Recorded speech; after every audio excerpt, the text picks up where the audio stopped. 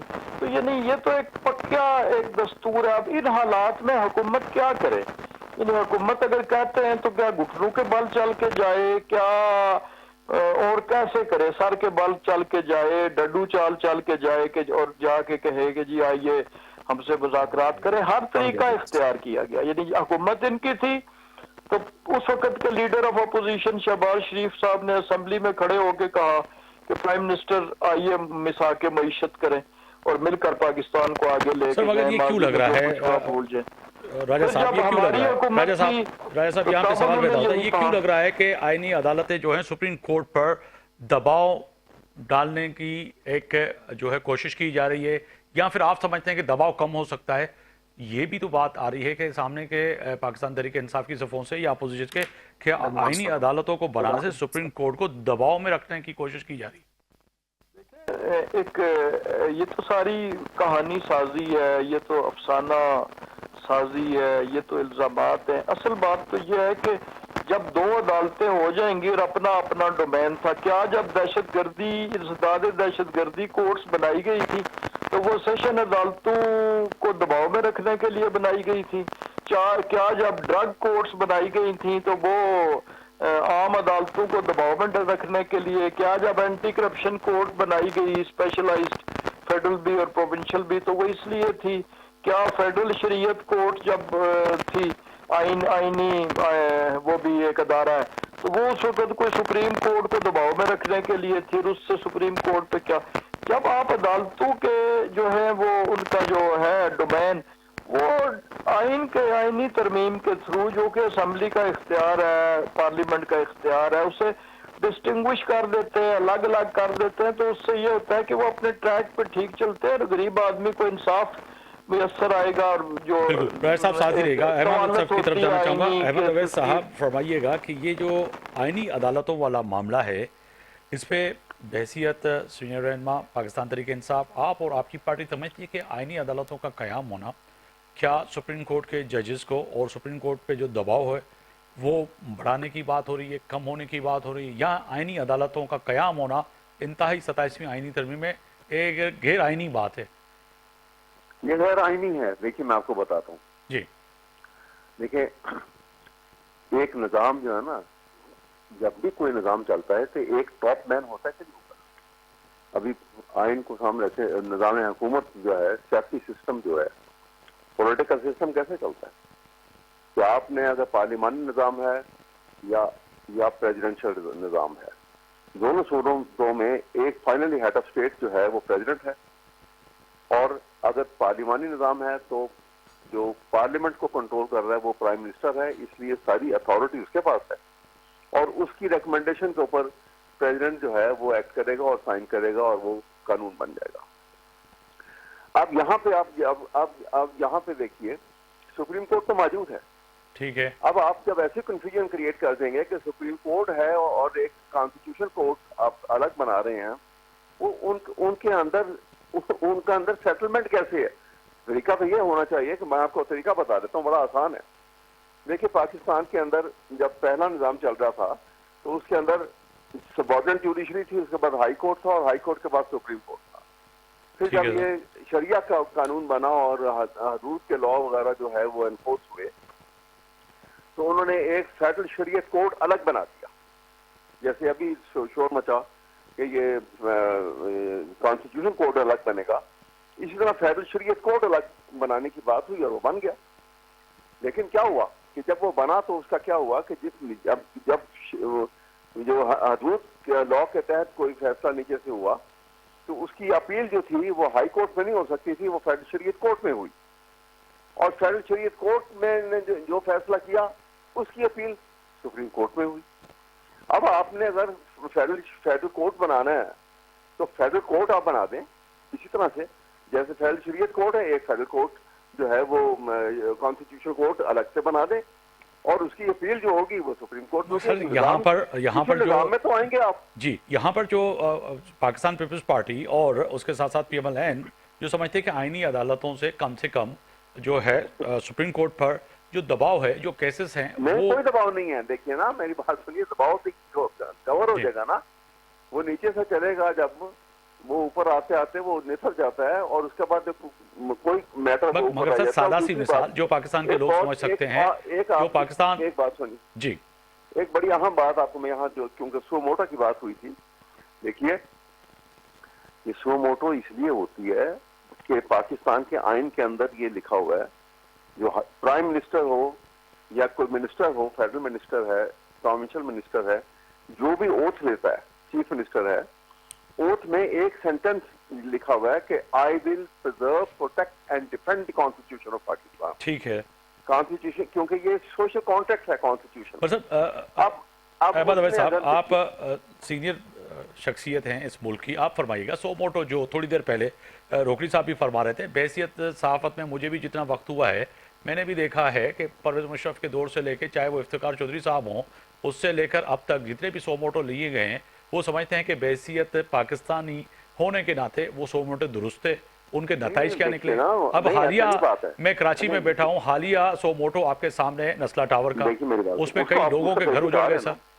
اس میں آپ supreme judicial council کو ایکٹیویٹ کر دیں، جی اس کا طریقہ بڑا اچھا ہے، جج کو کنٹرول کرنے کے لیے آپ سپریم جوڈیشل کاؤنسل کو ایکٹیویٹ ٹھیک ہے کریں۔ سر، خرم صاحب کچھ کہنا چاہ رہے ہیں، مجھے مختصر چند سیکنڈ ہیں، خرم صاحب کوئکلی اگر کچھ آپ رسپانس کرنا چاہ رہے جو فیڈرل شریعت کورٹ والا فیصلہ تھا وہ بھی غلط تھا، وہ یہ مثال یہاں نہیں بن سکتی، کیونکہ دیوانی اور فوجداری تمام مقدمے اس زون میں سے گزار کے آگے لائے جاتے تھے۔